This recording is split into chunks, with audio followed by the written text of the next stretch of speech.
রাজনৈতিক প্রতিবাদে গালাগালি বা কটু ভাষার ব্যবহার নতুন কিছু নয়, কিন্তু সেই ভাষা যখন কোনো নারী বা তরুণীর মুখ থেকে আসে তখনই কি তা সমাজের নৈতিকতাকে নাড়িয়ে দেয়? ভারত জুড়ে সম্প্রতি শুরু হওয়া এক বিতর্ক এখন ঠিক এই প্রশ্নটিকেই সামনে নিয়ে এসেছে। নারীর মুখে গালিগালাজ কি পুরুষতান্ত্রিক সমাজের জন্য বড় কালচার শক?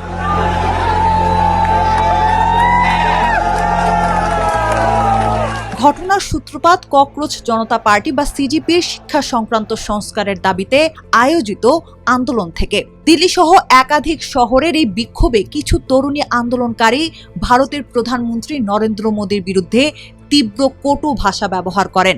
এই ঘটনার ভিডিও সোশ্যাল মিডিয়ায় ছড়িয়ে পড়তেই শুরু হয় তীব্র বিতর্ক। প্রধানমন্ত্রী মোদী নিজে একটি ভিডিওতে এই আচরণকে কালচার শক বলে অভিহিত করেন, যদিও তিনি জানান যে তরুণীদের ক্ষমা করে দিয়েছেন। তবে বিতর্ক সেখানে থামেনি। মোদীর এই মন্তব্যের কড়া জবাব দিয়েছেন বিরোধী দলীয় নেতা রাহুল গান্ধী। পুনের এক সমাবেশে তিনি প্রশ্ন তোলেন, ছেলেরা গালি দিলে তা স্বাভাবিক ধরে নেওয়া হয়, কিন্তু মেয়েরা দিলেই কেন তার সংস্কৃতির উপর আঘাত হয়ে দাঁড়ায়? রাহুলের মতে আন্দোলনকারীদের লিঙ্গভিত্তিক বিভাজন করা এবং নারীদের একটি নির্দিষ্ট গণ্ডিতে বেঁধে রাখার এই প্রবণতা আসলে গভীর পুরুষতান্ত্রিক মানসিকতারই বহিঃপ্রকাশ।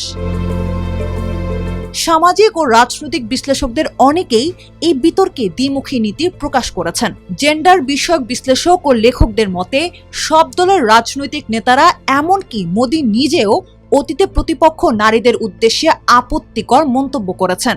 অথচ আন্দোলনকারী নারীদের ক্ষেত্রে পুরো সমাজ যেভাবে চড়াও হয়েছে তা তাদের দ্বৈত আচরণকে স্পষ্ট করে তোলে। 15 বছর বয়সী এক আন্দোলনকারী কিশোরীকে ট্রোলিং ও হুমকির মুখে ক্ষমা পর্যন্ত চাইতে হয়েছে।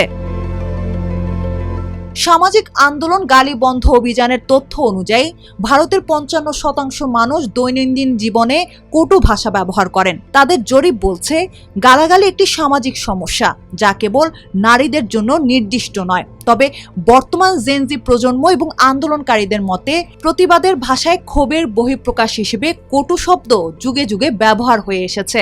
এটিকে কোনো অপরাধ বা শুধু নারীদের শালীনতার মাপকাঠিতে বিচার করা যুক্তিযুক্ত নয়। রাজনীতিবিদদের বয়ান থেকে শুরু করে টেলিভিশনের টকশো কিংবা দেশের আইনসভা, সর্বত্রই এখন কটু ভাষার ব্যবহার উদ্বেগজনকভাবে বাড়ছে। সমাজ বিজ্ঞানীদের মতে যখন সুস্থ রাজনৈতিক আলোচনার পথ বন্ধ হয়ে যায় এবং পারস্পরিক সম্মান কমে আসে, তখন গালাগালি প্রধান হাতিয়ার হয়ে ওঠে।